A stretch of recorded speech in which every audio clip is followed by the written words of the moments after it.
Sudah terlihat PowerPoint saya? Sudah, Pak. Sudah ya, baik. Sudah, Pak. Baik, hari ini kita akan membahas terkait Undang-Undang Organisasi dan Sistem Manajemen K3.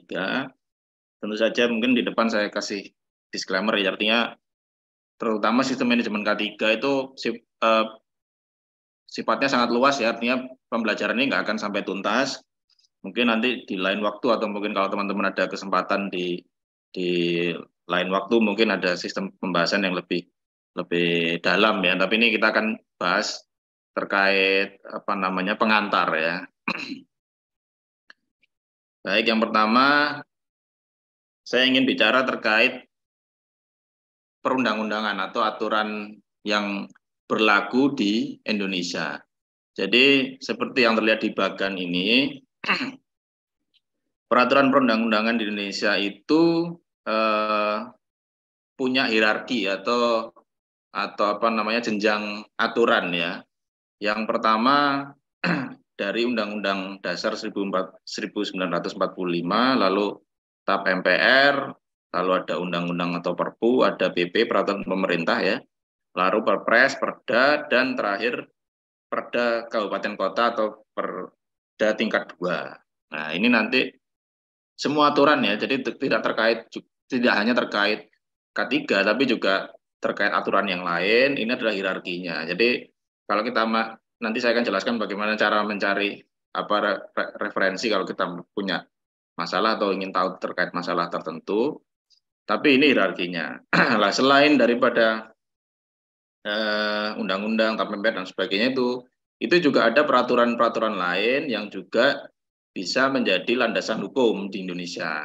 Salah satunya misalkan peraturan yang dikeluarkan oleh lembaga-lembaga, misalkan MPR, DPR, MA, MK ya, lalu juga kementerian. Kementerian itu ada peraturan menteri, ada SK menteri, sampai ke tingkat 2. Tingkat 2 itu adalah bupati atau wali kota.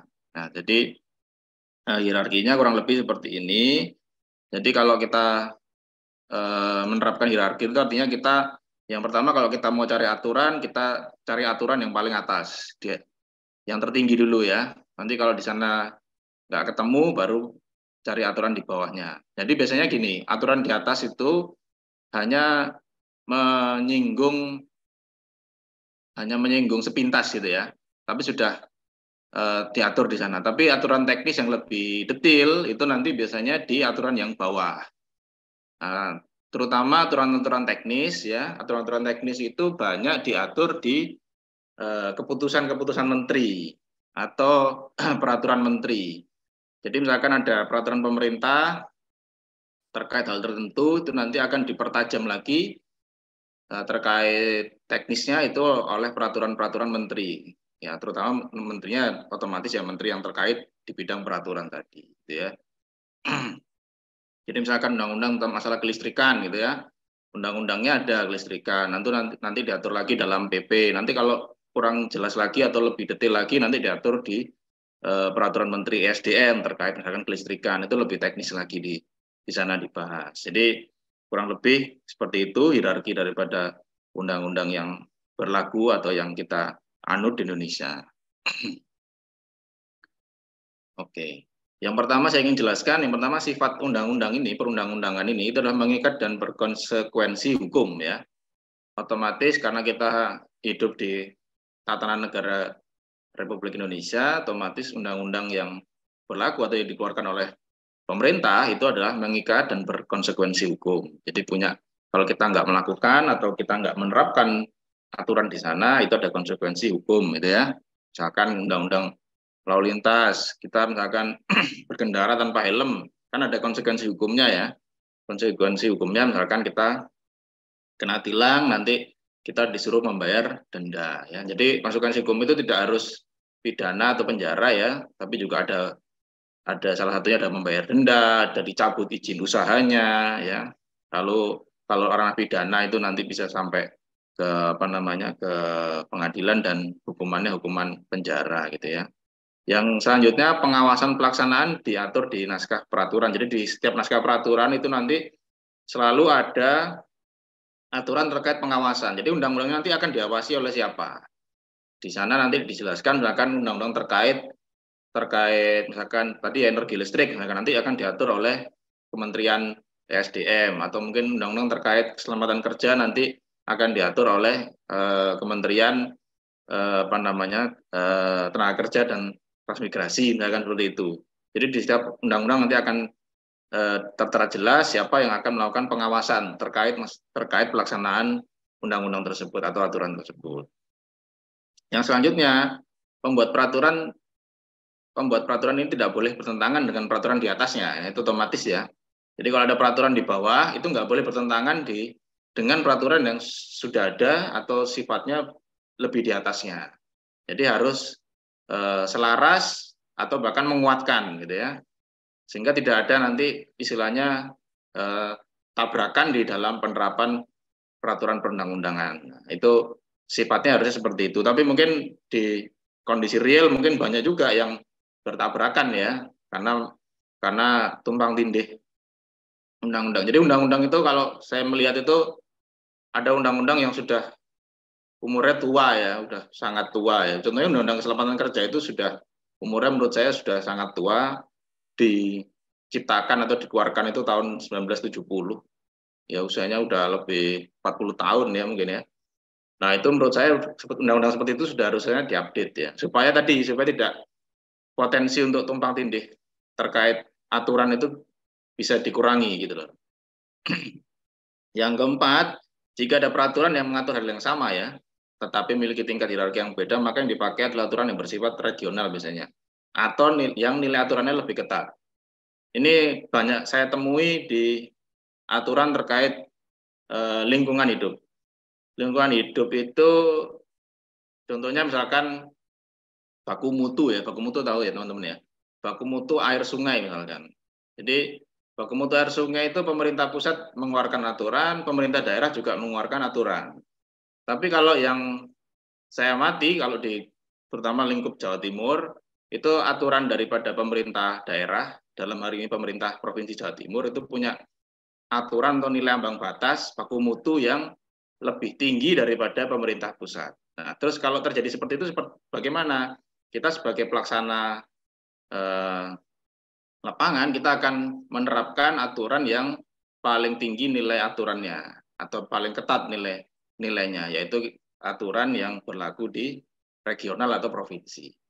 Itu banyak saya temui di undang-undang khususnya terkait lingkungan yang di sana diatur nilai-nilai parameter lingkungan yang harus kita ikuti. Itu banyak sekali terjadi di lapangan seperti itu. Tapi ada juga daerah yang memang nggak mengeluarkan. Jadi ada beberapa daerah itu yang mereka nggak mengeluarkan undang-undang peraturan daerah terkait itu, ya kita akan ikuti aturan yang berlaku secara nasional. Seperti itu sifatnya.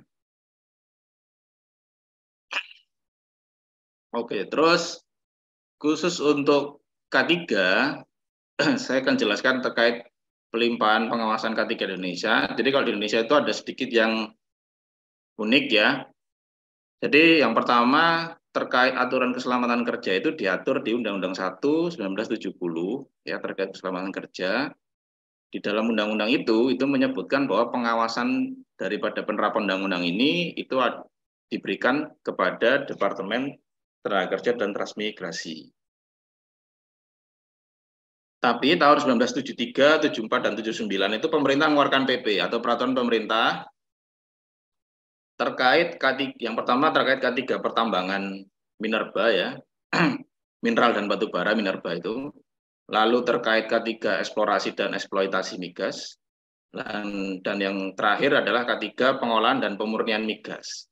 Di dalam PP yang mengatur K3 pertambangan migas ini itu ada pelimpahan wewenang dalam hal pengawasan. Jadi pengawasan khusus untuk bidang K3 pertambangan minerba, migas hilir dan migas hulu itu bukan lagi pengawasannya pada Departemen Tenaga Kerja, tapi pengawasannya berpindah ke Departemen ESDM. Nah, jadi makanya tadi saya jelaskan bahwa di setiap naskah aturan itu ada ada keterangan, selalu ada keterangan siapa yang akan mengawasi daripada penerapan aturan ini.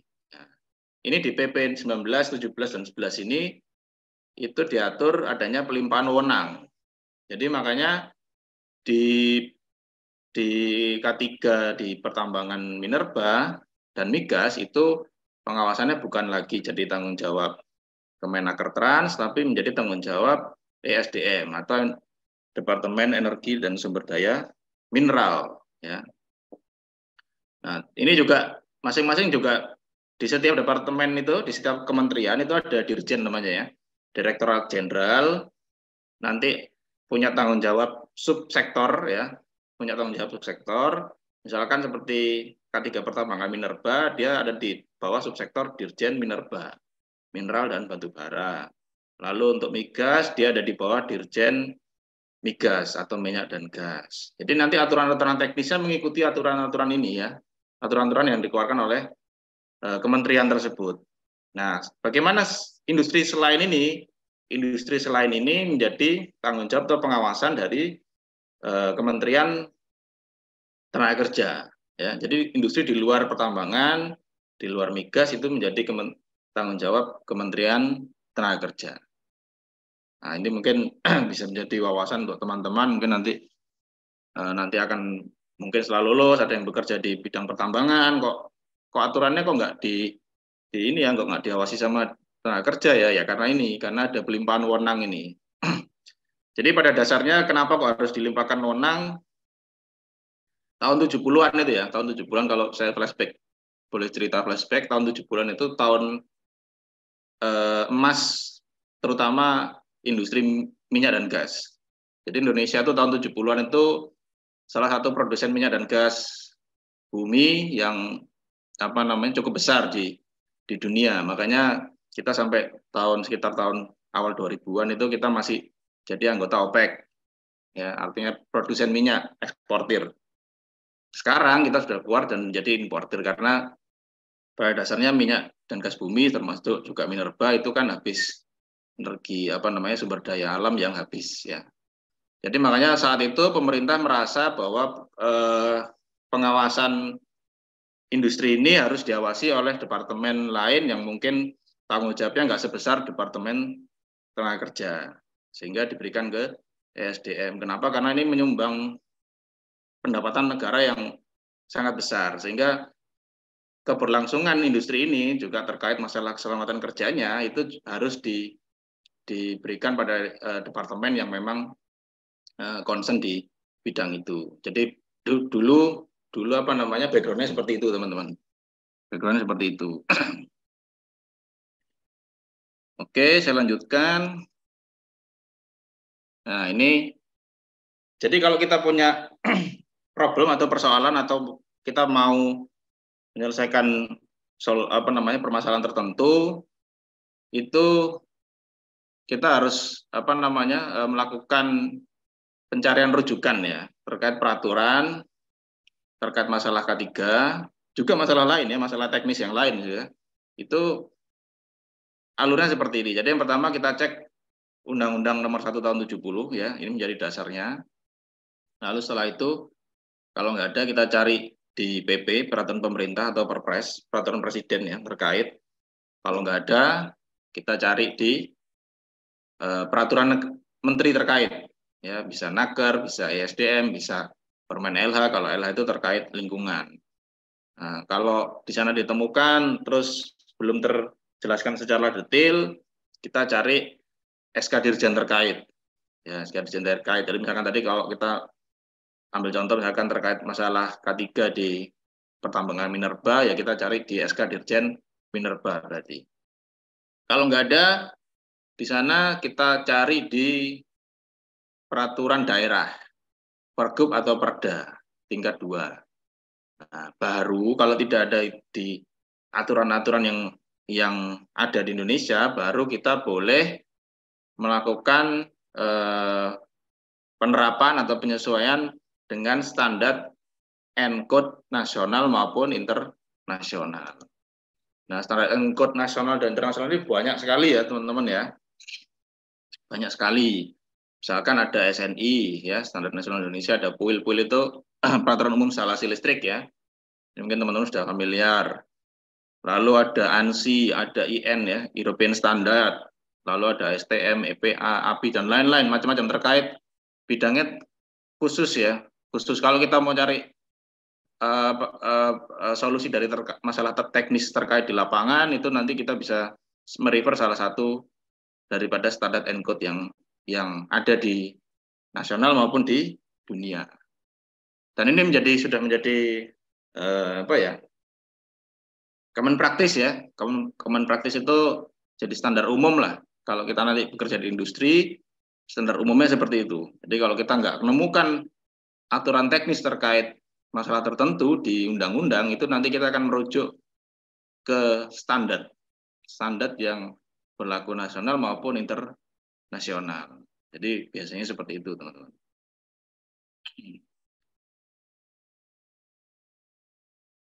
Oke, ada pertanyaan mungkin? Kalau ada silakan langsung ditanyakan, ya.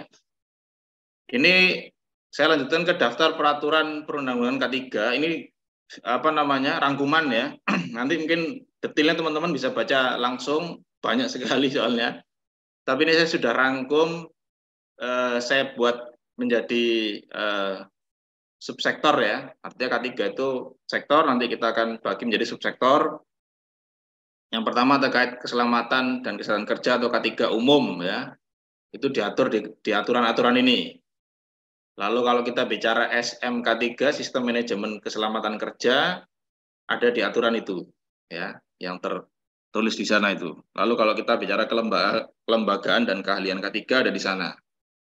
Nah, ini sudah saya rangkum, mungkin nanti bisa dibaca. Mungkin punya permasalahan terkait K3 subsektor, bisa merujuk ke undang-undang ini, ya, undang-undang atau aturan-aturan ini. Lalu terkait ini pesawat uap. Pesawat uap tahu, ya? Ada yang tahu pesawat uap?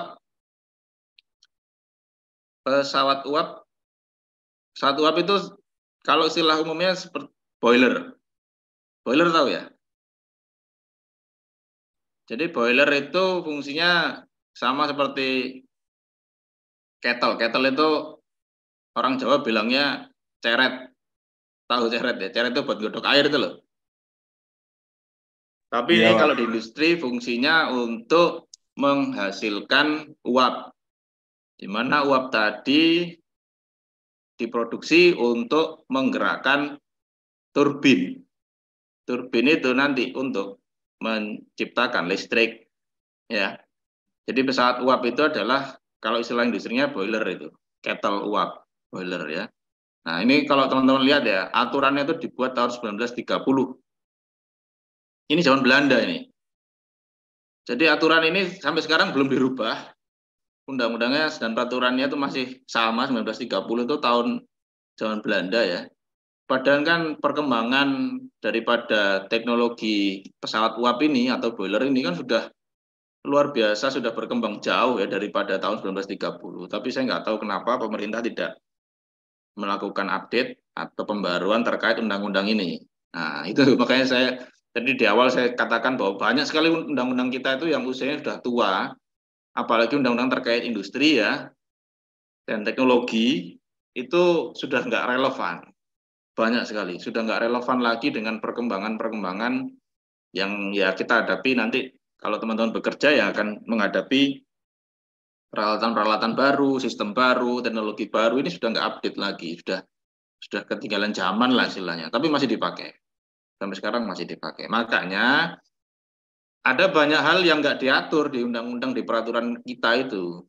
Sehingga kita harus cari referensi ke standar ENCODE nasional maupun internasional. Ya.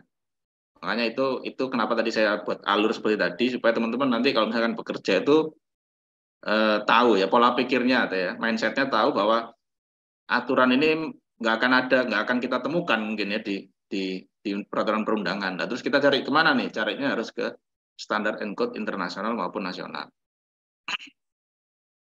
Oke, terus kalau kita mau cari tahu tentang bejana tekan dan tangki timbun, aturannya ini, ya. Bejana tekan tahu, ya? Bejana tekan itu wadah, ya. ya wadahnya biasanya bentuknya bahannya dari besi. Tapi kalau yang dikatakan bejana tekan adalah wadah tadi menyimpan material yang punya tekanan di atas 1 atm. 1 atm itu tekanan udara di sekitaran kita ini 1 atm.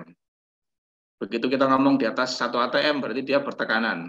Jadi kalau nanti teman-teman mungkin apa namanya mungkin ngobrol atau mungkin membaca dan sebagainya, kalau dikatakan gas bertekanan atau cairan yang punya tekanan adalah tekanannya di atas 1 atm. Dan ini wadahnya, tempat menyimpannya itu diatur di aturan ini ya, bejana tekan dan tangki timbun. Terus ada pesawat angkat-angkut. Pesawat angkat-angkut itu contohnya seperti kemarin ya, yang minggu lalu kita lesson learn terkait kecelakaan kren itu ya, ngangkut apa namanya granit, terus kena apa namanya kena saluran listrik. Nah itu kren itu namanya ya. Itu namanya pesawat angkat-angkut istilahnya kalau di Indonesia kan pesawat angkat-angkut. Tapi kalau di istilah yang umum lebih umum adalah namanya kren. Nah itu. Terus kalau pesawat tenaga dan produksi ini misalkan genset itu termasuk di situ. Lalu pompa-pompa juga termasuk di sana. Jadi intinya selain pesawat uap tadi. Lift juga diatur khusus. Lift itu baik itu mengangkut manusia maupun mengangkut barang ya. Lalu ini listrik dan petir. Ya, ini mungkin teman-teman nanti kalau punya permasalahan terkait listrik ya silakan ini refer ke aturan ini ya. Listrik dan petir. Petir itu maksudnya penyalur petir ya. Kalau petirnya nggak bisa diatur ya itu jadi apa haknya yang menciptakan alam itu ya. Tapi terkait penyalur petir itu diatur ya. Lalu terkait bahan B3 ya, bahan beracun dan berbahaya. Itu aturannya banyak ini. Macam-macam. Mungkin nanti bisa dibaca. Nah, ini paling banyak nih bahan beracun dan berbahaya ini paling banyak ya karena punya nilai ambang batas yang macam-macam. Lalu terkait konstruksi bangunan itu juga diatur juga di peraturan khusus. Lalu terkait juga tentang kehutanan ya, bagaimana praktek pekerjaan di kehutanan. Kehutanan itu nebang kayu itu loh ya. Nebang kayu di hutan itu juga punya resiko tinggi ya terhadap keselamatan kerja ya. Lalu terkait penanggulangan kebakaran. Nah, ini juga diatur di aturan-aturan khusus. Juga terkait kecelakaan kerja. Ya. Lalu dokter dan para medis yang bertugas di industri itu juga diatur. Ada aturannya. Lalu terkait lingkungan kerja, ya, bagaimana kita mengatur lingkungan kerja itu supaya tidak, ini khususnya terkait masalah kesehatan kerja ya. Bagaimana kita atur lingkungan kerja itu supaya tidak menyebabkan dampak kesehatan terhadap pekerja itu diatur di di aturan ya. Jadi misalkan di salah satu aturan itu diatur juga kita kalau kerja di ruangan itu harus misalkan pasang lampunya itu harus berapa lumen, itu ada aturannya ya. Terus suhu lingkungannya harus berapa, itu ada aturannya. Kalau suhunya sekian, itu hanya boleh bekerja sekian lama. Lalu bising diatur juga di sana. Kita boleh terpapar bising di lingkungan kerja itu berapa desibel, berapa lama itu ada aturannya, ya diatur di aturan pemerintah. Lalu selanjutnya PJK 3, perusahaan jasa K3.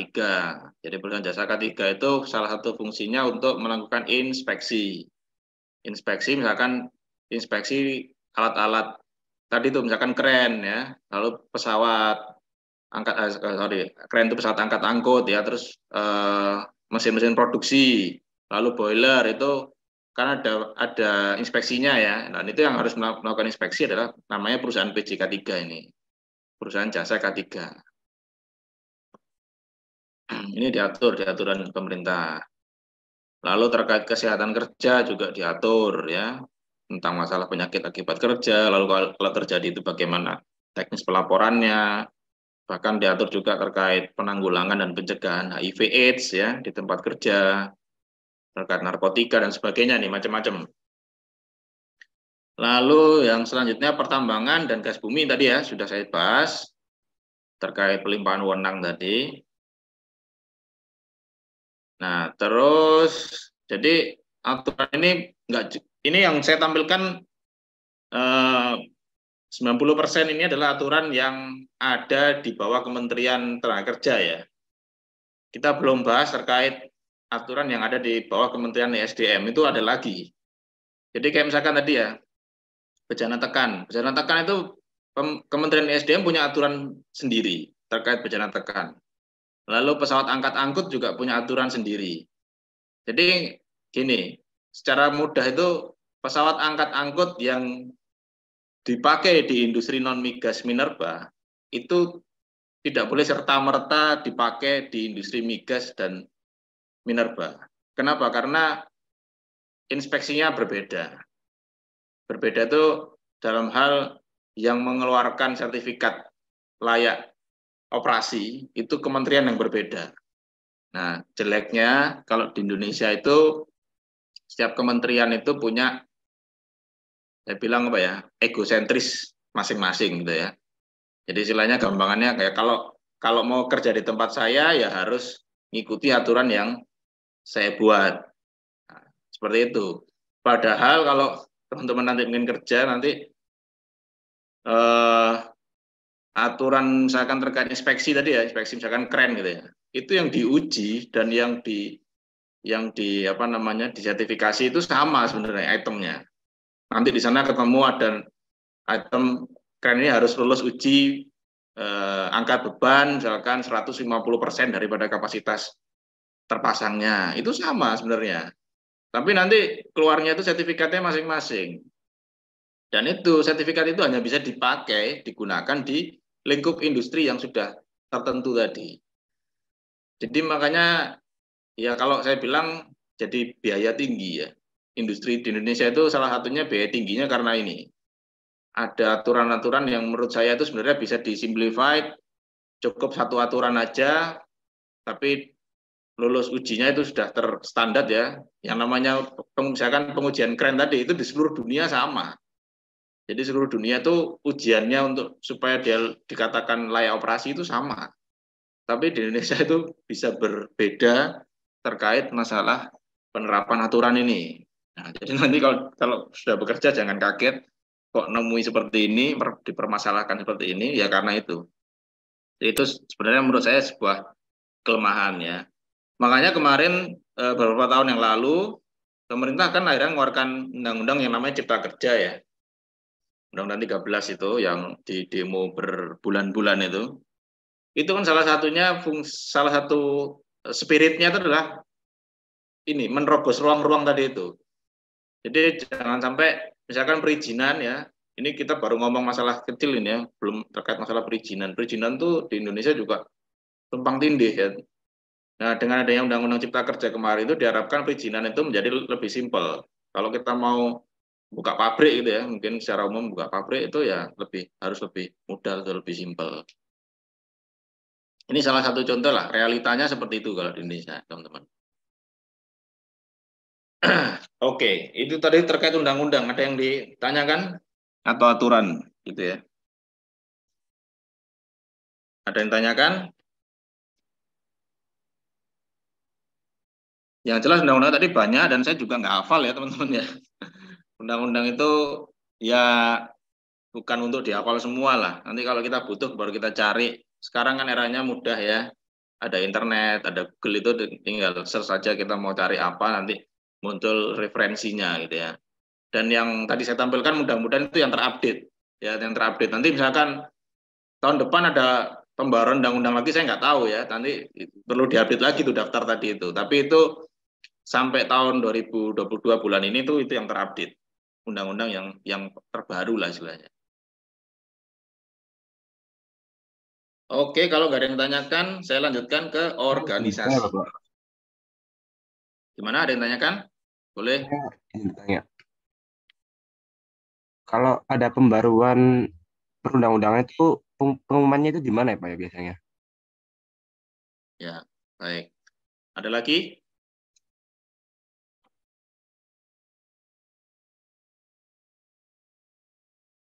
Oke, kalau nggak ada, itu saya jawab dulu ya.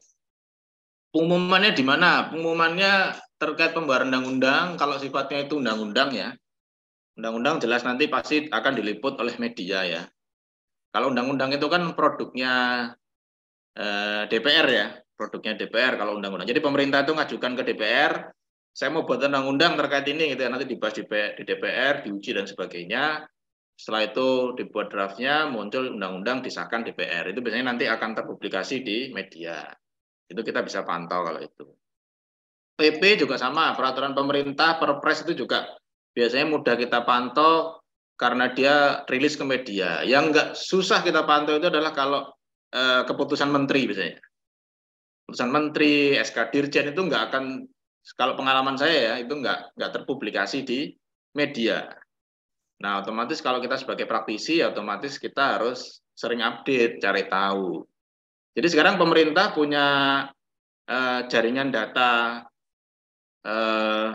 JDIH, lupa singkatannya. Pokoknya jaringan data terkait aturan yang dikeluarkan oleh pemerintah dan kementerian itu ada itu ada di Departemen Dalam Negeri atau lupa saya departemen apa, tapi mereka punya website itu. Jadi nanti kita bisa search saja, cari apa keywordnya apa di sana, itu nanti akan muncul peraturan-peraturan yang terbaru di sana. Atau di website kementerian. Di website kementerian itu juga ada. Di setiap kementerian itu pasti sekarang diwajibkan untuk melakukan publikasi itu. Nah, kita sebagai praktisi harus sering update, Itu satu. Yang kedua, biasanya kementerian itu nanti akan melakukan undangan ya, misalkan kayak terkait seperti terkait K3 atau mungkin terkait masalah lingkungan, ada aturan baru, mereka nanti akan undang industri ya. Itu namanya BIMTEK atau bimbingan bimbingan teknis. Itu nanti mereka akan termasuk salah satunya isinya adalah sosialisasi terkait undang-undang atau peraturan terbaru. Nah, terutama yang ada bimbingan teknisnya itu kalau aturannya itu sudah menyangkut teknis apa namanya lapangan. Itu nanti mereka akan undang industri-industri terkait, mereka akan melakukan sosialisasi. Tapi itu enggak ya kadang-kadang enggak semua industri ya diundang ya. Biasanya industri-industri yang sering laporan ke pemerintah. Jadi kayak misalkan contohnya K3 ya, K3 dan lingkungan hidup, kebetulan saya nangani itu di tempat kerja. Itu kita punya kewajiban laporan itu setiap bulan ya. Ada yang intervalnya setiap bulan, ada yang intervalnya 3 bulan, dan ada intervalnya 6 bulan. Nah, perusahaan-perusahaan yang rajin atau rutin melakukan laporan itu biasanya yang sering diundang. Nah, yang nggak pernah laporan, saya nggak tahu kenapa nggak laporan. Ya, itu industrinya masing-masing itu yang punya masalah ya. Itu nggak akan diundang. Jadi pemerintah itu seperti itu biasanya. Jadi kalau industri yang sering laporan, database-nya ada di tempat mereka undang untuk ikut bimbingan teknis terkait aturan-aturan yang baru. Biasanya gitu, Mas. Oke, ada yang lain? Baik, kalau nggak ada saya lanjutkan ya, terkait organisasi. Jadi organisasi K3 di tempat kerja itu fungsinya adalah membantu terlaksananya program K3. Jadi secara umum organisasi K3 itu diatur di Peraturan Menteri Tenaga Kerja nomor 4 tahun 87 terkait tentang panitia pembina keselamatan dan kesehatan kerja serta tata cara penunjukan ahli keselamatan kerja atau istilahnya dimudahkan dengan namanya P2K3. P2K3 tadi ya, panitia pembina keselamatan dan kesehatan kerja, itu namanya P2K3. Jadi P2K3 ini organisasinya nanti disahkan oleh pemerintah. Jadi industri itu mengajukan ya ke pemerintah. Ini saya mau mengajukan organisasi K3 saya di tempat kerja saya sebut sebagai P2K3. Itu nanti disahkan oleh pemerintah. Nah, tapi P2K3 ini hanya berlaku tadi ya, hanya berlaku di industri non-minerba dan migas. Nanti yang di minerba migas nanti saya jelasin seperti apa. Nah, ini kalau bagannya seperti ini. Jadi bagannya P2K3. Jadi yang pertama ada ketua. Ini biasanya pimpinan perusahaan ya atau unit kerja. Entah itu bisa direktur atau mungkin kalau di bawahnya direktur misalkan ada perusahaan yang punya unit-unit kerja ya, kantor-kantor cabang misalkan ya. Itu biasanya nanti P2K3-nya dipimpin oleh kepala cabang. Kepala cabang itu bisa GM ya, General Manager atau setara itulah. Lalu yang penting lagi ada sekretaris P2K3. Sekretaris P2K3 kalau di industri ini biasanya orang atau pemimpin bagian atau departemen keselamatan kerja atau K3. Ya, entah itu dipimpin oleh manajer atau mungkin superintendent atau supervisor gitu ya. Syarat lain dia harus hold atau punya sertifikat ahli K3 umum yang dikeluarkan oleh Depnaker Trans. Ahli K3 umum itu ujian ya, harus ujian. Jadi biasanya training dulu selama hampir 10 hari. Satu ujian, nanti kalau dinyatakan lulus, dia diangkat atau ditetapkan oleh pemerintah sebagai ahli K3 umum. Nah, ahli K3 umum ini boleh siapa saja yang ikut loh. Jadi nanti misalkan teman-teman lulus kuliah terus kok pengen pengen bekerja di bidang K3 ya, boleh mengambil ahli K3 umum ini. Jadi nggak harus orang yang apa namanya punya background K3 itu nggak harus. Nanti kalau sudah punya ahli K3 umum mau ambil ahli K3 yang lebih spesialis bisa juga, misalkan ahli K3 listrik. Itu nanti bisa juga ikut ujian, sertifikasi, nanti kalau lulus nanti teman-teman dinyatakan sebagai ahli K3 listrik. Dan itu saya rasa menjadi credit point atau nilai penting kalau misalkan ngelamar pekerjaan ya. Karena kadang-kadang gini, ngelamar pekerjaan itu kan misalkan sama-sama fresh graduate ya. Tapi kan perusahaan juga melihat apa nilai plusnya daripada masing-masing kandidat ini misalkan. Nah, salah satunya ini ujian kompetensi ini. Jadi ujian kompetensi ini banyak ya, bukan cuma K3 aja, di lingkup listrik juga saya rasa banyak. Nah, mungkin teman-teman nanti bisa nih mulai searching ya. Saya mau mendalami bidang apa nih? Karena ya di industri itu orang yang lebih dihargai itulah orang yang spesialis ya, bukan generalis. Tapi ketika kita mulai bekerja, mulai membangun karir itu adalah yang dihargai biasanya orang-orang yang spesialis. Spesialisnya di mana gitu ya. Sementara orang lain nggak bisa melakukan, kita bisa melakukan. Itu yang dikatakan spesialis, bukan generalis. Nah, generalis itu nanti kalau kita sudah melangkah ke jenjang misalkan ke manajerial, ke pimpinan perusahaan itu adalah orang-orang yang generalis. Tapi kalau kita masuk ke sebuah lingkungan industri baru, organisasi baru, biasanya industri akan cari yang spesialis. Ya, itu intermezzo aja.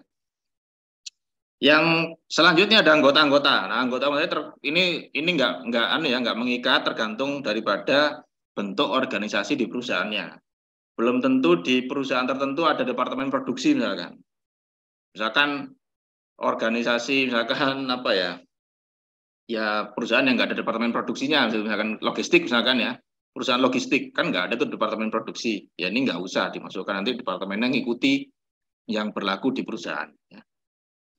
Nah, yang fungsi dari P2K3 adalah yang pertama adalah wadah kerjasama antar unsur pimpinan dan tenaga kerja. Jadi pimpinan sama tenaga kerja itu kerjasama, ayo kita sama-sama mewujudkan program keselamatan kerja, karena ini penting buat perusahaan, penting juga buat tenaga kerja. Yang kedua, meningkatkan komitmen. Karena ini didaftarkan ke pemerintah, jadi otomatis pimpinan perusahaan ini seakan-akan dipaksa untuk berkomitmen terhadap keselamatan kerja, karena namanya udah tercatat di database pemerintah kan ya, di Kementerian Tenaga Kerja. Yang ketiga, ya ini mempercepat birokrasi dan mengambil keputusan. Karena ini bentuknya organisasi, sehingga kalau ada permasalahan akan dibahas di dalam lingkup organisasi ini. Harapannya apa? Harapannya permasalahan keselamatan kerja bisa segera tuntas karena kita akan langsung ngomong antar departemen, ngomong ke pimpinan untuk penyelesaian terkait masalah keselamatan kerja. Yang keempat, meningkatkan kesadaran ya dan partisipasi. Yang kelima ini sebagai bentuk forum komunikasi. Nah, yang keenam adalah memberikan saran dan pertimbangan K3 kepada pengusaha atau pemilik perusahaan, baik diminta maupun tidak. Yud. Nah, ini organisasi organisasi yang ada di bawah Kementerian SDM tadi ya, yang industri, minerba, dan migas. Di sana tidak disebut sebagai P2K3 di sana. Tapi di sana disebut sebagai organisasi kepala teknik namanya. Jadi kepala teknik nanti kepala teknik menunjuk 3 wakil, 2 atau 3 ya, biasanya 2 atau paling banyak 3 wakil kepala teknik. Nah, ini diatur di mana? Jadi diatur di Permen SDM nomor 26 tahun 2018 tentang pelaksanaan kaidah pertambangan yang baik dan pengawasan pertambangan mineral dan batu bara. Kalau di industri migasnya diatur di Permen SDM 32 nomor 21 tahun 2021. Jadi ini berbeda seperti P2K3 tadi. Jadi kepala teknik itu biasanya adalah pimpinan perusahaan ya, setara dengan direktur. Jadi Undang-Undang Permen SDM nomor 32 ini sekarang mengatur bahwa kepala teknik itu levelnya di perusahaan itu harus setara dengan direktur. Dulu boleh ya, dulu boleh setara dengan general manager misalkan atau manajer. Sekarang nggak boleh. Sekarang wajib setara dengan direktur. Kenapa? Supaya tadi pengambilan keputusannya lebih cepat ya terkait safety. Lalu wakilnya baru boleh, wakilnya baru boleh isinya itu misalkan pejabat perusahaan yang berkompeten di bawahnya direktur misalkan, entah itu general manager, entah itu manajer, boleh itu. Nah, kalau di organisasi kepala teknik ini, kalau tadi kan bedanya ada sekretaris P2K3 yang ahli K3 umum, kalau di industri migas itu tidak ada. Tidak ada. Kenapa? Karena kepala teknik ini di persyaratan undang-undang itu atau peraturan Menteri SDM itu diwajibkan punya kompetensi di bidang keselamatan kerja. Jadi kepala tekniknya ini malah diwajibkan punya pengetahuan di bidang keselamatan kerja. Jadi sehingga tidak dibutuhkan sekretaris yang dia harus certified itu. Tapi di dalam industri migas pekerja-pekerja itu ya bidang-bidang tertentu, misalkan seperti saya gitu ya, itu juga sama. Jadi ada sertifikasi profesi yang harus kita miliki dan itu berlaku 4 tahun. Kalau di industri di Departemen Tenaga Kerja itu kita ujian sekali itu dipakai seumur hidup itu. Tapi kalau di migas itu hanya berlaku 4 tahun. Jadi 4 tahun kita nanti ujian lagi. Hampir semua bidang profesi seperti itu. Nah, bedanya di situ ya, teman-teman ya. Oke, terus kalau program kerjanya sama. Nah, ini program kerjanya adalah salah satunya safety meeting ya, terus melakukan inventarisasi permasalahan K3, terus melakukan identifikasi dan inventarisasi sumber bahaya ya, seperti kemarin ya, risk assessment ya. Terus penerapan norma-norma K3, inspeksi, terus ada training. Ya, intinya ini program-program kerja K3 itu dibahas, diusulkan dan dieksekusi di dalam lingkup organisasi K3 tadi di perusahaan. Oke. Ada yang lain? Ada pertanyaan lain?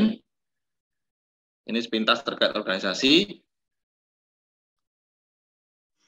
Izin bertanya, Pak. Ya, monggo. Ini terkait pertanyaan yang undang-undang, Pak.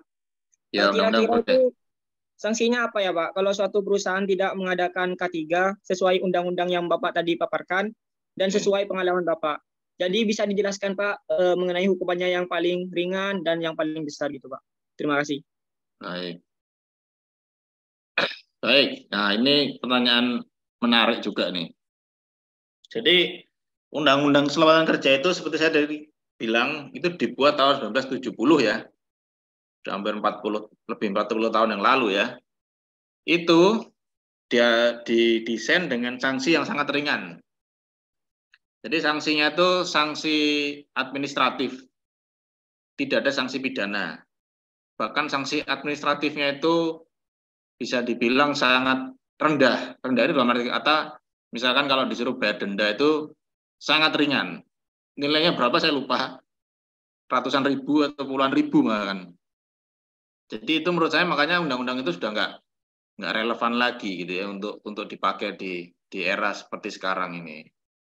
Jadi makanya kalau sekarang itu istilahnya kalau orang itu nggak melakukan program K3, terutama di industri di bawah Departemen Tenaga Kerja ya, itu sanksi administratifnya ringan.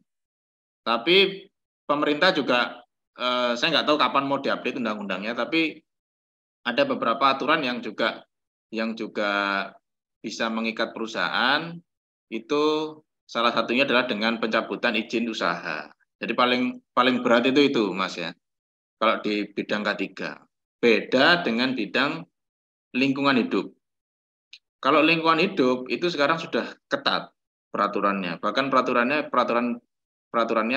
sanksinya bisa sampai pidana.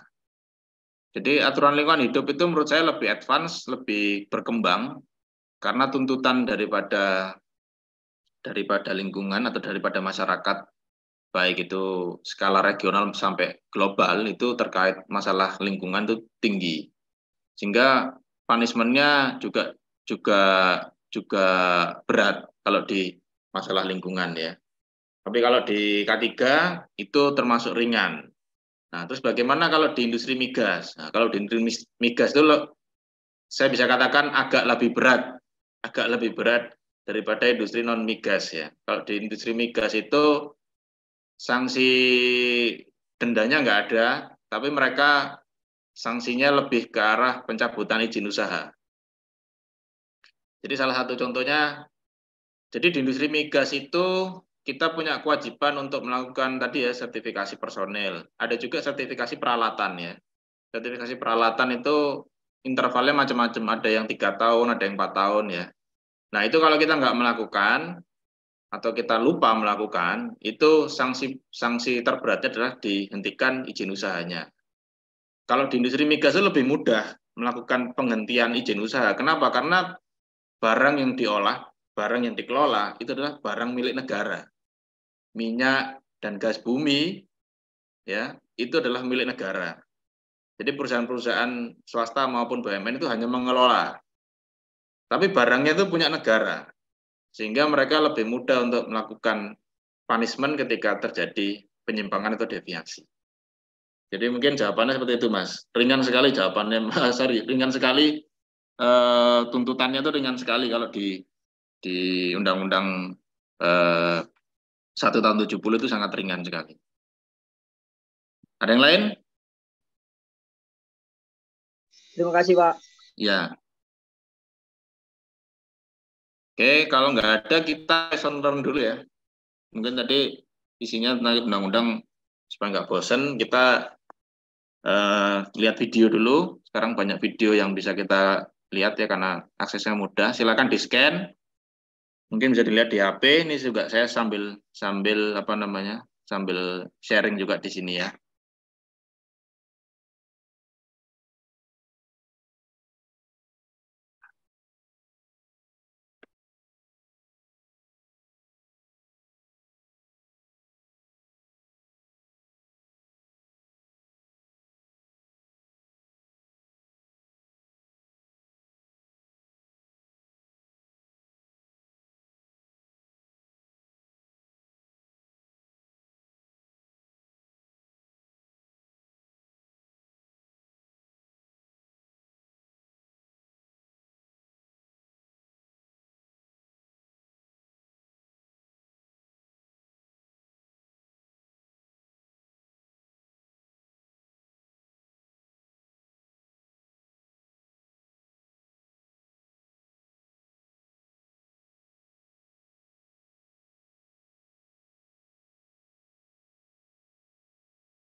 Gimana teman-teman? Udah dilihat videonya?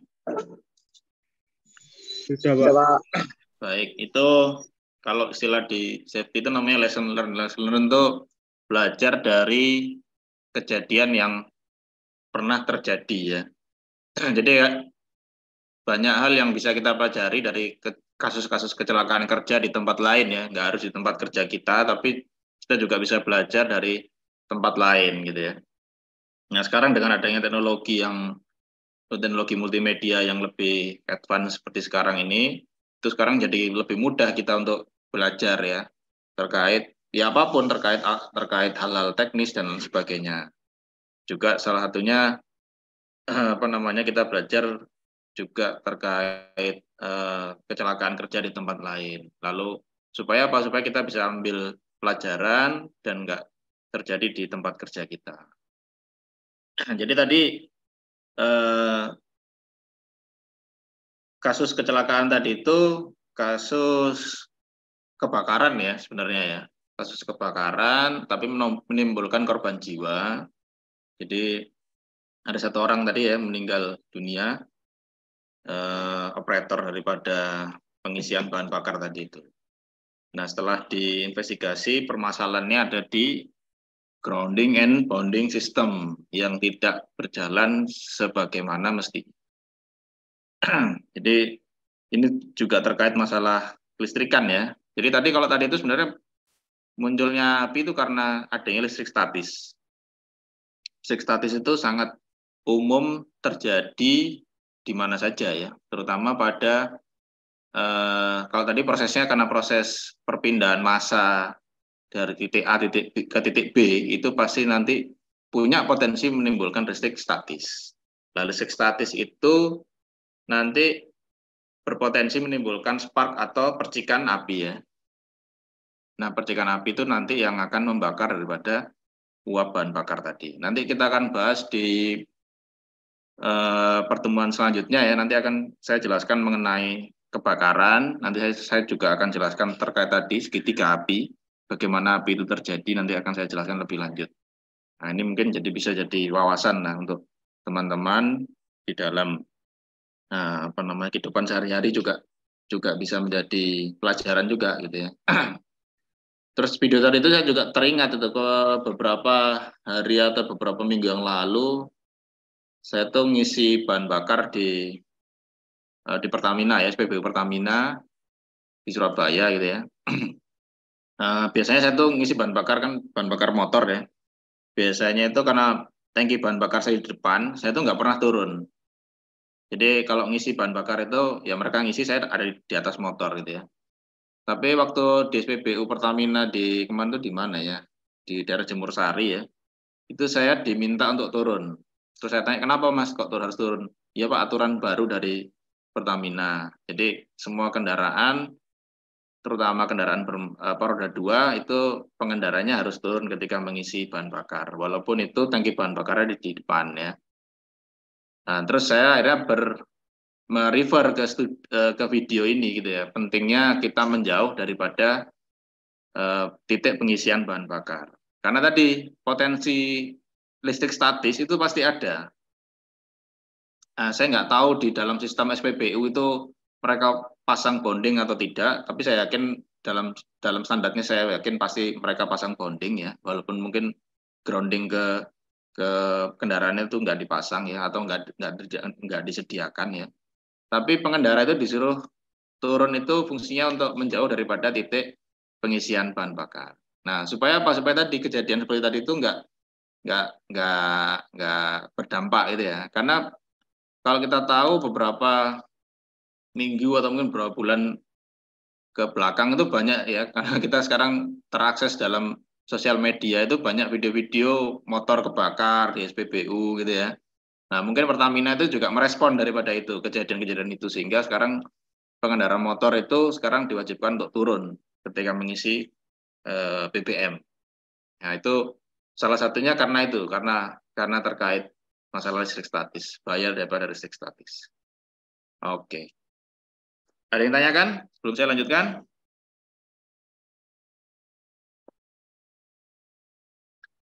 Kalau nggak ada, saya lanjutkan. Kalau ada yang tanyakan silakan aja di sela ya, di saat di tengah-tengah saya menjelaskan boleh ditanya kalau mungkin ada pertanyaan. Oke, selanjutnya saya akan jelaskan SMK 3. SMK 3 itu sistem manajemen kesehatan dan keselamatan dan kesehatan kerja. Jadi apa itu SMK 3? Ini adalah sebuah sistem manajemen ya, dalam rangka pengendalian risiko ya, terkait dengan kegiatan kerja guna terciptanya tempat kerja yang aman, efisien, dan produktif. Ya, terus ini fungsinya juga untuk meningkatkan efektivitas perlindungan K3 yang terencana, terstruktur, dan terukur, dan terintegrasi. Jadi sistem manajemen K3 ini adalah penyempurnaan dari sistem manajemen perusahaan. Jadi kalau perusahaan itu sudah punya sistem manajemen, untuk penerapan sistem manajemen K3-nya itu diintegrasikan dengan sistem manajemen ini. Dan sistem manajemen ini tuh diatur, dasar hukumnya adalah Peraturan Pemerintah Nomor 50 Tahun 2012 tentang penerapan sistem manajemen keselamatan kerja atau SMK 3. Atau kalau di internasional itu sekarang namanya ISO 45000 series ya, tentang Occupational Health Safety Management System. Dulu ini namanya OHSAS 18000 series. Sejak tahun 2018 ingat saya itu dirubah namanya menjadi ISO 45000 series. Ya sekarang seriesnya seri 1. 45001. Nah, ini kurang lebih isinya sama dengan SMK 3, tapi kalau SMK 3 ini bentukan daripada pemerintah ya, bentukan daripada pemerintah dan sifatnya sifat regional ya. Tapi kalau perusahaan itu punya orientasi ekspor ya, mereka punya tuntutan terhadap pemenuhan aspek keselamatan kerja secara global, itu mereka biasanya juga akan melakukan penyesuaian atau sistem manajemennya menyesuaikan dengan sistem ISO 45001 supaya bisa diterima di tingkat global ya. Oke, ini 5 prinsip. Ini sudah saya jelaskan di pertemuan pertama ya. Jadi 5 prinsip sistem manajemen K3. Yang pertama itu adalah kebijakan. Jadi perusahaan itu wajib punya policy atau kebijakan. Yang kedua perencanaan, yang ketiga pelaksanaan daripada rencana tadi. Yang keempat itu pemantauan dan evaluasi kinerja atau audit ya, secara umum biasanya audit. Dan yang kelima itu peninjauan dan peningkatan kinerja atau continuously improvement, perbaikan terus-menerus. Nah, ini kita jelaskan satu-satu ya. Yang pertama policy. Policy itu dibuat oleh top management, tertulis dan harus terpublikasikan. Ya, jadi top management dalam hal ini misalkan pimpinan tertinggi dari perusahaan ini siapa? CEO atau mungkin presiden direktur atau mungkin direktur utama, ya istilahnya apapun itu, intinya dia pimpinan tertinggi daripada perusahaan, dia membuat komitmen, kebijakan, bahwa saya berkomitmen untuk melakukan program-program K3, ya, terus pelindungan lingkungan dan bla bla bla dan sebagainya. Semacam janji ya, semacam janji. Jadi itu harus tertulis dan terpublikasikan. Biasanya nanti di perusahaan itu komitmen itu dicetak ya, dicetak dengan kertas yang baik, terus dimasukkan semacam figura gitu ya, mungkin ditempel di tempat-tempat yang umum yang bisa orang itu lihat. Itu biasanya gitu. Nanti kalau kunjungan ke industri itu biasanya nanti sampai ke lobby sebuah perusahaan gitu ya. Nanti di sana mungkin ada apa namanya? Ada frame atau bingkai gitu ya. Isinya itu salah satunya komitmen terkait masalah safety, terkait masalah lingkungan, terkait masalah kualitas, itu ada di situ biasanya.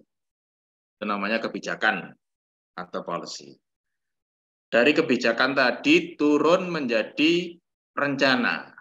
Nah, rencana itu isinya adalah salah satunya kalau di safety itu adalah kajian resiko. Seperti yang kemarin kita bahas, CSA itu termasuk kajian resiko. Kenapa itu jadi bagian dari planning? Karena di kajian resiko itu nanti kita tahu bahaya apa di tempat kerja. Lalu seberapa tinggi resikonya. Yang ketiga, kita tahu bagaimana cara mengelola resiko tadi supaya resikonya turun. Nah, itu direncanakan di dalam itu, kajian resiko itu. Lalu yang kedua, penerapan aturan perundang-undangan. Tadi kita sudah bahas ya aturan perundang-undangan. Jadi perusahaan itu punya kewajiban untuk melaksanakan aturan yang ada di dalam undang-undang tadi. Nah, itu termasuk di dalam planning ya. Terus yang ketiga, penerapan standar and code. Jadi ini istilahnya ya sebuah rencana ya, belum sebuah implementasi tapi baru rencana. Nah, rencananya kalau di K3 itu disusun dari ini. Kita menerapkan aturan, lalu kajian resiko. Dan dari situ nanti kita akan muncul implementasinya apa nih? Implementasinya kita harus beli ini atau pasang itu ya, atau mengadakan training ini dan sebagainya. Nanti implementasinya ini mengarah ke sebuah program kerja. Nah, ini program kerja ini nanti yang akan dilaksanakan baik itu di Departemen K3 maupun di departemen lain gitu ya. Misalkan salah satunya substitusi terkait bahan atau material berbahaya. Jadi dari kajian resiko, misalkan kita nemu resiko tinggi nih, resiko tingginya di apa nih? Di penggunaan material yang berbahaya. Oke, terus setelah itu kita buat program kerjanya. Program kerjanya apa? Kita melakukan substitusi material. Cari material lain yang fungsinya sama, tapi punya resiko rendah terhadap kesehatan kerja misalkan. Nah, salah satunya itu programnya. Lalu rekayasa proses. Rekayasa proses itu bentuknya macam-macam ya. Misalkan mengganti peralatan yang sebelumnya misalkan ya, sebelumnya peralatan itu memproduksi bising, ya bising yang tinggi gitu ya, karena mungkin sudah tua peralatannya. Di dalam program kerja itu kita usulkan untuk meremajakan peralatan supaya produksi bisingnya bisa rendah, gitu ya. Atau mungkin rekayasa proses yang lain ya terkait masalah, pokoknya kita temukan sebuah resiko di dalam sebuah proses kerja, yaitu nanti masuk ke program kerja kita harus rubah. Lalu pembuatan SOP ya, Standard Operating and Procedure ya. Setiap pekerjaan itu dibuatkan SOP pekerja supaya pekerjaan itu lebih terarah, juga menghindari daripada resiko kerja tadi. Terus kampanye K3 itu bisa bentuknya safety meeting ya, bisa saya sudah bahas ada namanya toolbox meeting, sebelum bekerja itu ada namanya toolbox meeting. Terus pengadaan PPE ya, beli sepatu, beli helm, itu termasuk program kerja. Housekeeping itu bersih-bersih ya, penataan peralatan, penataan material dan barang, itu housekeeping. Terus training, safety sign itu rambu-rambu, ya rambu-rambu. Sama seperti di jalan tuh ya, ada rambu-rambu. Terus safety device, peralatan-peralatan safety yang lain ya. Dan salah satunya pengujian peralatan. Pengujian peralatan itu juga salah satu program daripada K3. Jadi peralatan itu harus secara periodik diuji atau diinspeksi, baik itu dilakukan oleh internal maupun eksternal ya. Karena ini salah satunya juga menjadi persyaratan daripada pemerintah. Ya, jadi banyak peralatan tadi ya, contohnya pesawat angkat-angkut, terus bejana tekan, itu semua wajib dilakukan inspeksi periodik. Fungsinya apa? Fungsinya salah satunya fungsinya melakukan pengecekan, memastikan bahwa peralatan-peralatan tadi itu layak dan aman untuk dioperasikan. Oke, setelah program kerja dilakukan, terus ngapain kita? Ya, setelah itu baru dilakukan audit namanya, atau inspeksi. Jadi kalau kita program kerja sudah kita lakukan ya, nanti ada inspeksi itu bisa eksternal maupun internal, kita cek program-program kerja yang sudah dilakukan ini apakah sudah sesuai dengan yang direncanakan atau belum. Lalu kita juga bisa cek dari data statistik. Di setiap perusahaan itu punya data statistik, misalkan data statistik kecelakaan kerja. Ya, kecelakaan kerja itu jenis apa saja, penyebabnya apa saja, itu ada data statistiknya. Dari situ kita nanti bisa lihat, oh ini programnya kayaknya kurang sesuai nih ya. Atau oh ini programnya sudah baik, tapi mungkin perlu ditingkatkan lagi komunikasinya. Perlu ditingkatkan lagi sosialisasinya misalkan. Karena masih di data ini masih timbul kecelakaan kerja. Yang selanjutnya audit. Audit itu bisa dilakukan juga oleh internal maupun eksternal. Kalau di SMK 3 nanti saya akan jelaskan audit itu seperti apa. Itu biasanya dilakukan oleh eksternal dalam rangka dalam tanda kutip ya mencari pengakuan. Pengakuan itu dalam arti kata diakui bahwa sistem manajemen kita sudah memenuhi standar yang diatur oleh pemerintah. Nanti bentuknya muncul sertifikat ya, sertifikat penerapan sistem manajemen keselamatan kerja. Setelah itu dari hasil audit itu atau hasil inspeksi itu dievaluasi dan dilakukan tindakan perbaikan. Jadi secara prinsip kita harus sadar bahwa sistem yang kita buat itu nggak ada yang sempurna. Ya karena ciptaan manusia ya, nggak ada yang sempurna. Selalu ada kekurangan. Satu. Yang kedua, dengan berkembangnya teknologi, dengan berkembangnya kondisi perusahaan, kondisi operasi ya. Dulu misalkan pabrik ini ya produksi rokok sehari 1000 batang gitu ya. Karena laku, perusahaan melakukan investasi lagi, membangun pabrik baru lagi misalkan sehingga produksinya bisa 5.000 batang per hari ya. Otomatis nanti ada penyesuaian-penyesuaian daripada kajian resiko, daripada program kerja. Nah, di situ ada tindakan perbaikan. Makanya segala sesuatu yang dibuat manusia terkait juga sistem manajemen itu nggak ada yang sempurna gitu ya. Selalu akan dilakukan perbaikan. Kalau orang Jepang istilahnya kaizen. Kaizen itu ya continuously improvement. Seberapa kecil pun itu mereka akan selalu memperbaiki diri ya. Ya contohnya kayak orang Jepang itu misalkan dalam produksi barang, misalkan contohnya mobil gitu ya. Mobil itu kan hari ini keluar Avanza gitu ya. Nanti mereka akan melakukan riset gitu ya.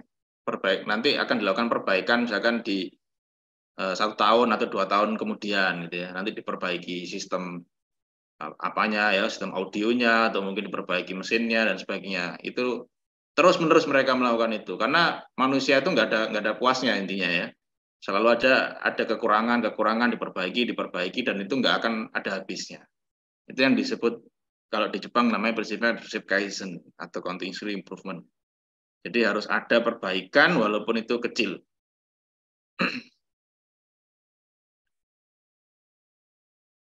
Oke, ini audit SMK 3 ya. Jadi audit itu dilakukan oleh lembaga audit. Lembaga audit itu melakukan audit 3 tahun sekali. Untuk dapat pengakuan tadi dilakukan 3 tahun sekali. Isinya apa audit itu? Isinya penelitian dokumen ya. Terus ada wawancara.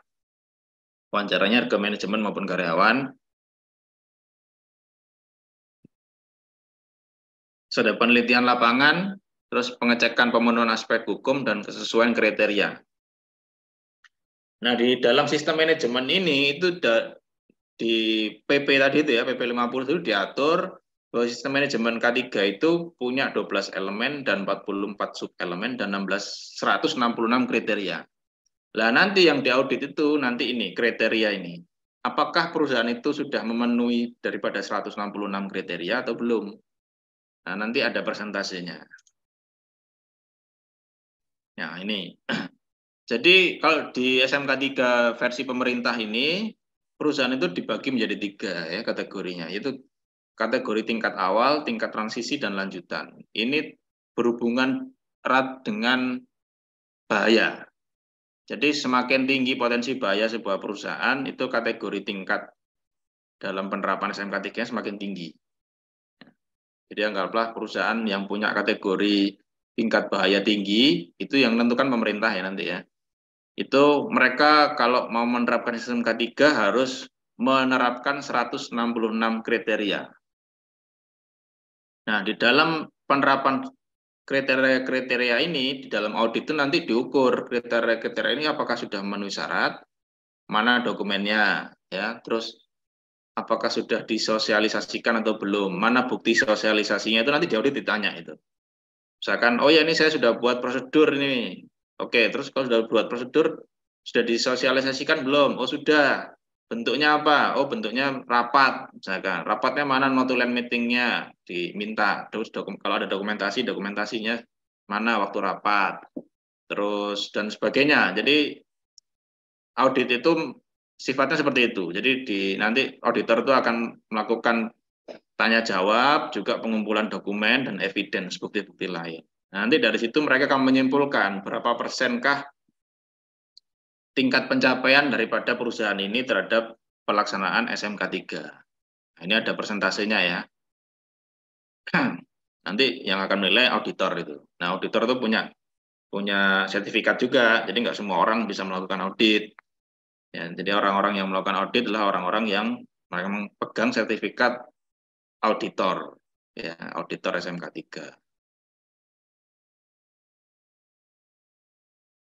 Nah, terus ini tadi ya kriteria tadi itu.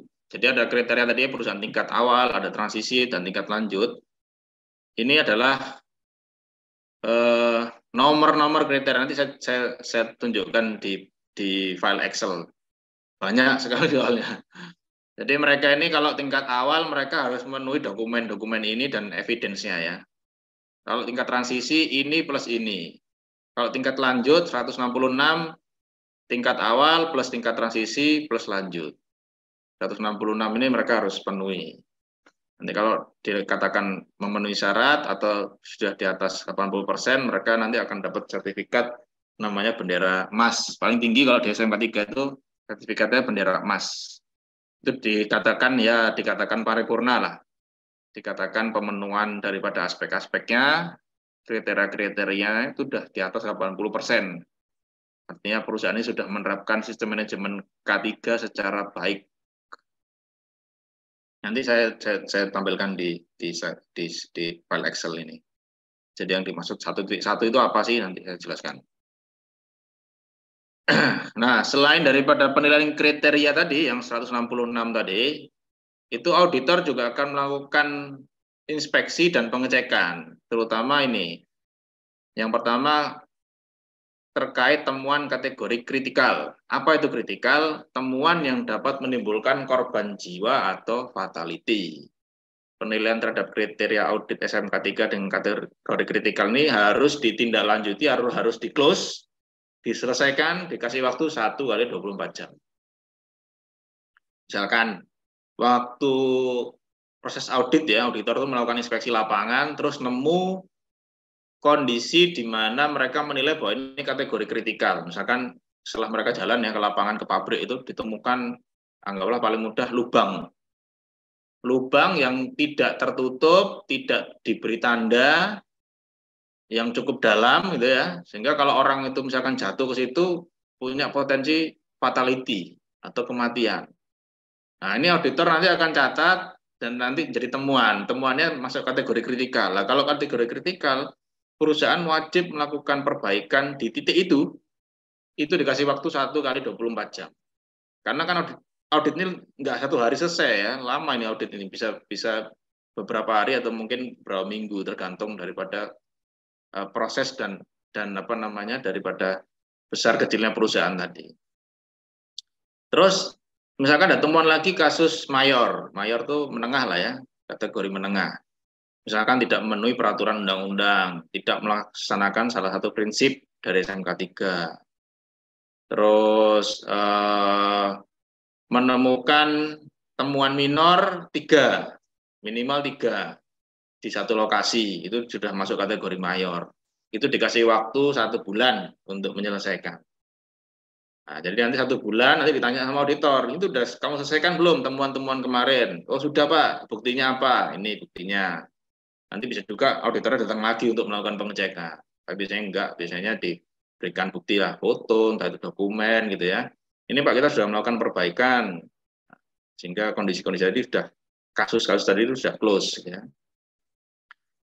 Atau yang ketiga kategori minor ya, ini kategori rendah, misalkan ketidakkonsistenan dalam pemenuhan persyaratan peraturan undang-undang, standar, pedoman dan acuan. Misalkan kita ada satu lalai terkait masalah aturan nggak kita terapkan secara konsisten misalkan gitu ya, itu nanti jadi temuan minor.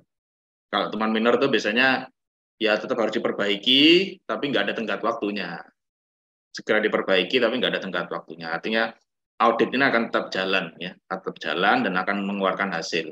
Tapi kalau kategori kritikal mayor itu harus diselesaikan.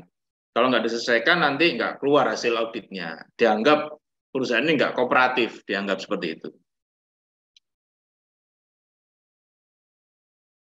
Nah, ini penghargaannya tadi ya.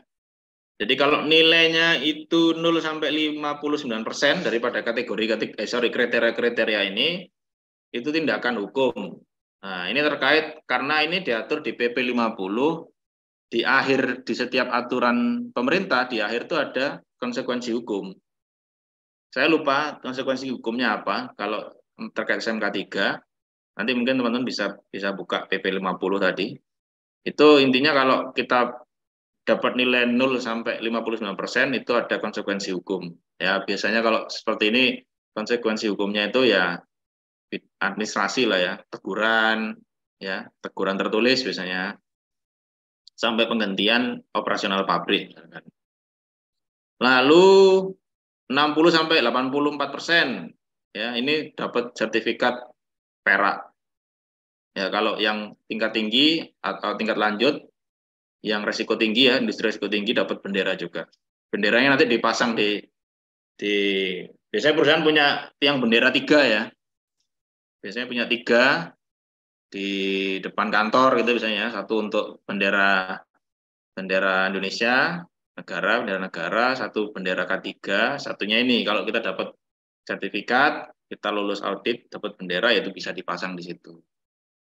Nah, yang 85% sampai 100 ini dikatakan paripurna ya. Paripurna itu dikatakan hampir sempurna ya. Saya yakin nggak ada yang sempurna sih, nilainya 100% itu nggak ada, saya yakin. Di bawah 100% lah. 90% mungkin ya. Karena ya itu tadi, karena nggak ada yang sempurna ya buatan manusia itu. Itu sudah dikatakan mendekati sempurna, itu nanti dapat sertifikat emas dan bendera emas. Penghargaannya bentuknya seperti itu. Oke, sebentar, saya share yang ini dulu.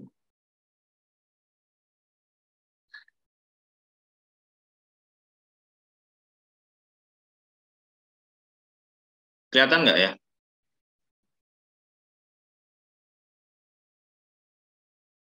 Kelihatan nggak teman-teman? Kelihatan, Pak. Nah, ini. Tadi ya, angka-angka tadi itu mengindikasikan ini tadi ya. Jadi ada yang kriteria awal sampai lanjut itu tadi ya. Pemenuhan 1.1, nah ini 1.1 ini terkait kebijakan ini. Misalkan ya, sambil contoh misalkan terdapat kebijakan K3 yang tertulis bertanggal ditandatangani oleh pengusaha atau pengurus secara jelas menyatakan tujuan dan sasaran K3. Punya enggak perusahaan, kan ditanya gitu sama auditornya. Ini penjelasannya. Di sini penjelasannya. Nah, ini status pemenuhannya seperti apa? Close itu artinya ada ya. Terus ada perusahaan ini punya kebijakan MK3L, terus kebijakan khusus, kebijakan SMKI misalkan, atau kebijakan-kebijakan yang lain ya, terkait mutu dan sebagainya, terus kebijakan terkait penanggulangan HIV/AIDS misalkan. Nah, ini ditanya sama auditor, jadi perusahaan-perusahaan tadi harus memenuhi poin-poin ini, poin-poin pertanyaan ini. Nanti ditanyakan biasanya dalam bentuk ya tadi wawancara ya, terus kita harus menyerahkan dokumen, kalau itu bentuknya dokumen. Terus misalkan ini tadi terkait kebijakan itu harus ditempel di tempat kerja, itu buktinya apa, nanti bisa bentuk foto atau mungkin yang lain ya. Seperti itu. Jadi itu nanti sudah dikatakan oke, itu sudah memenuhi syarat. Nah, ini banyak ya teman-teman ya. Banyak. Sampai 166 di bawah ini, sampai bawah ini. Ini isinya semua pertanyaan, dan kalau mau dapat bendera emas ya kita harus, semua ini harus kita penuhi. Item-item ini harus kita penuhi. Ya, item-item ini harus kita penuhi. Nah, intinya seperti itu teman-teman. Intinya proses audit itu seperti itu. Tapi ini nggak akan jelas dalam waktu singkat ini ya. Kalau bahkan kalau orang ngambil sertifikat auditor SMK 3 itu trainingnya sama ujiannya mungkin bisa 1 minggu lebih lah mungkin. Jadi ini dibahas secara tuntas kalau kita mau memperdalam audit SMK 3 itu ini dibahas secara tuntas. Teknis-teknisnya seperti apa. Tapi ini sebagai gambaran aja buat teman-teman ya. Jadi yang dikatakan tadi itu apa sih 64 kriteria, 166 kriteria. Ya ini kriterianya. Ada pertanyaan-pertanyaan ini atau item-item pemenuhan ini harus kita penuhi. Semuanya harus kita penuhi. Kalau kita mau dapat bendera emas yang dikatakan paripurna tadi itu. Ini isinya macam-macam ya, mulai dari tadi ya. Pokoknya 5 prinsip tadi. Mulai kebijakan, planning, ya, implementasi, lalu corrective action, itu semua ada di sini. Di dalam pertanyaan-pertanyaan ini. Itu semuanya mengarah ke 5 prinsip tadi itu. Ya, kurang lebih seperti itu, teman-teman. Oke, ada yang ditanyakan?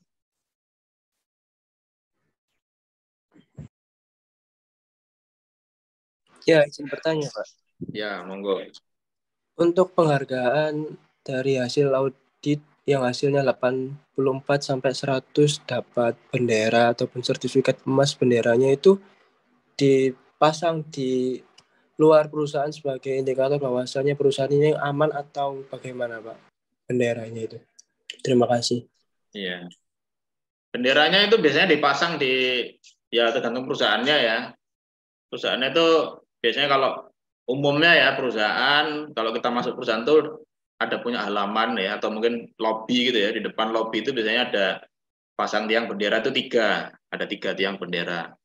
Salah satunya itu bisa masang kalau kita sudah punya penghargaan SMK 3 dapat emas maupun perak, tadi bisa dipasang di situ, Mas. Itu menandakan bahwa oh ya perusahaannya sudah sertifikat SMK 3. Terus kalau sertifikatnya biasanya dipajang atau dipamerin di lobby, di dalam lobby atau mungkin di ruang rapat.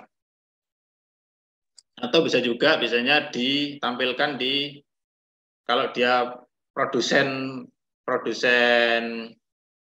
produk tertentu gitu ya, itu biasanya ditampilkan di bungkus produknya misalkan, bisa juga di situ. Jadi sebagai indikasi bahwa oh ya saya sudah memenuhi persyaratan sistem manajemen K3 atau sistem manajemen ISO 9000 series ya terkait quality misalkan itu. Artinya kalau itu kan mereka bisa mengatakan bahwa saya dalam melakukan operasional perusahaan itu sudah memenuhi kaidah-kaidah safety, kaidah-kaidah quality, kaidah-kaidah lingkungan, itu biasanya dipamerkan, ditampilkan ada ya. Kalau biasanya ditampilkan di tempat atau wadah produknya biasanya. Sifatnya seperti itu, Mas. Nah, kalau yang SMK 3 ini nanti yang mengeluarkan dari Departemen Tenaga Kerja. Jadi yang mengeluarkan bukan dari, kalau ISO itu yang mengeluarkan dari lembaga ISO ya, itu sifatnya internasional. Kalau yang khusus SMK 3 ini kita bahas sekarang ini yang mengeluarkan dari Departemen Tenaga Kerja dan hanya berlaku secara nasional ya, bukan secara global atau internasional. Itu ya. Oh ya, Pak, yang bendera 3 itu apa aja, Pak? Apa yang itu? tadi Bapak singgung. Oh ya biasanya kalau 3 itu satu bendera negara Indonesia, terus yang kedua itu bendera K3. Bendera K3 nanti coba refer ke slide saya nanti yang di aturan-aturan itu. Jadi bendera K3 itu wajib dipasang di tempat kerja, ada kewajiban karena diatur di dalam peraturan Menteri Tenaga Kerja itu. Bentuknya seperti apa, ukurannya seperti apa, terus kan bentuknya ada bulatan, terus ada roda gigi, Mas ya. Roda giginya itu jumlahnya berapa, itu diatur di situ, Mas. Warnanya harus seperti apa, itu diatur. Jadi ada aturannya itu, ada aturannya. Jadi kita wajib pasang di tempat kerja. Nah, satunya ini kalau kita mau mengikuti sertifikasi SMK 3, terus kita sudah dapat bendera, ya boleh dipasang di situ. Berarti enggak harus ketika ada proyek pembangunan baru ada bendera K3, Pak ya. Walaupun perusahaannya udah jadi, ya tetap harus dipergunakan, Pak, mengenai regulasi tersebut, pemasangan bendera K3. Oh iya, kalau khusus bendera K3 itu wajib ya, wajib. Enggak terkait sama SMK 3, tapi itu ada kewajiban di aturan pemerintah, itu bahwa di setiap perusahaan itu wajib memasang bendera K3. Baik itu sifatnya project ya, project kan temporer ya sifatnya ya, maupun yang sifatnya permanen gitu ya. Misalkan kalau ada project pembangunan gedung atau mungkin ada project pembangunan pabrik gitu ya, itu di kantornya biasanya di depan kantor kontraktornya itu dipasang bendera itu. Bendera minimal bendera Indonesia ya merah putih sama bendera K3. Itu memang diatur dia dalam aturan pemerintah. Gitu Mas. Ada yang lain? Saya Pak Ya, monggo. mau bertanya, kalau misal ada sebuah perusahaan gitu Pak ya, sudah disertifikasi K3 internasional atau yang ISO 45001, apakah perusahaan itu wajib disertifikasi SMK 3 juga Pak? Ya, ya bagus ini pertanyaan bagus nih. Jadi kalau sudah punya ISO 45000 series ya, itu nanti ada sistem sistem penyesuaian sebenarnya. Jadi kalau mau sertifikasi SMK 3 itu nggak banyak yang disesuaikan. Karena sistem ISO itu pada dasarnya gini, bukan pada dasarnya sistem SMK 3 itu dalam tanda kutip meniru sistem ISO. Jadi waktu ISO itu 18.000 series, terus SMK 3 itu diluncurkan oleh pemerintah, itu sebenarnya fotokopi sebenarnya. Fotokopi itu dalam arti kata translate dari bahasa Inggris dijadikan bahasa Indonesia. Artinya secara umum sama. Ya. Cuma terus terang saya belum terlalu update yang ISO 45000 series, apakah itu sama 100% dengan SMK 3 atau tidak. Tapi secara prinsip kalau dulu masih OSAS 18001 itu seperti itu. Jadi kalau perusahaan itu sudah menerapkan OSAS 18001 untuk migrasi atau mungkin butuh pengakuan SMK 3 itu nggak sulit. Nggak sulit. Biasanya hanya butuh penyesuaian-penyesuaian sedikit lah. Karena item yang ditanyakan atau item kriteria tadi itu hampir sama. Hampir sama. Ini kan misalkan ke SMK 3 ada 166 kriteria ya. Saya terus terang belum update yang di 45.000 series itu berapa kriteria. Tapi kalau memang sama 166 ya sudah, nanti tinggal istilahnya dilegalisir lah ya, dilegalisir. Sebelumnya misalkan sudah disertifikasi oleh perusahaan sertifikasi lain gitu ya, yang memang punya hak untuk melakukan sertifikasi ISO, misalkan SGS atau mungkin Skovindo, yang lain ya. Nanti tinggal diajukan ke pemerintah untuk sertifikasi SMK 3. Dan itu biasanya sifatnya lebih mudah lah daripada mulai dari nol ya. Seperti itu, Mas. Baik, terima kasih Pak. Ya. Ada yang lain? Sebelum saya tutup, kemarin ada kendala nggak kemarin terkait tugas itu? Kelompoknya sudah dibentuk belum ya? Sudah, Pak. Sudah ya. Oke, kalau sudah mungkin sudah mulai bisa sambil mungkin nanti melengkapi materi kan ini nanti minggu depan nanti insya Allah saya akan kasih materi terkait pengendalian bahaya lebih detail daripada yang sebelumnya. Terus pertemuan selanjutnya saya akan jelaskan terkait fire and explosion. Nah itu nanti mungkin materi itu nanti juga bisa melengkapi tugas daripada teman-teman gitu ya. Tapi sekarang mungkin sudah bisa dimulai. Yang pertama itu menentukan dulu jenis pekerjaannya apa, terus di breakdown ya, di breakdown. Kalau bisa sedetail mungkin breakdownnya ya. Pekerjaannya itu A gitu ya, terus di breakdown menjadi langkah-langkah kerja yang lebih detail. Nah nanti masalah apa namanya penanganan potensi bahayanya nanti bisa sambil belajar, nanti sambil juga kita ketemu minggu depan sama minggu setelahnya, itu nanti juga akan saya banyak bahas terkait penanganan bahayanya. Gitu ya. Ya syukur kalau memang sudah dibentuk kelompoknya.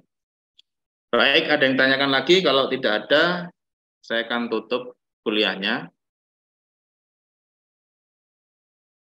Gimana ditanyakan?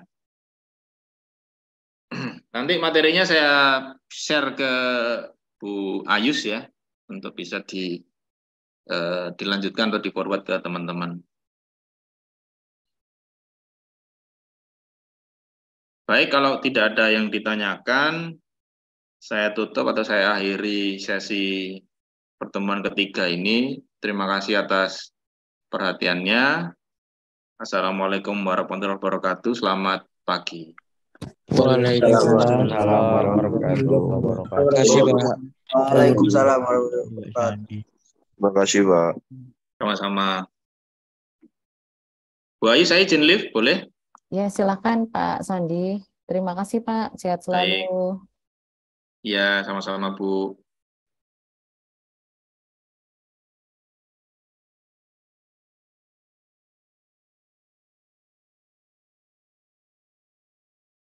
Oke ya, jangan lupa untuk diprogres tugasnya terkait dengan yang sudah diberikan oleh Pak Sandi. Oke, begitu saja ya pertemuan hari ini. Terima kasih.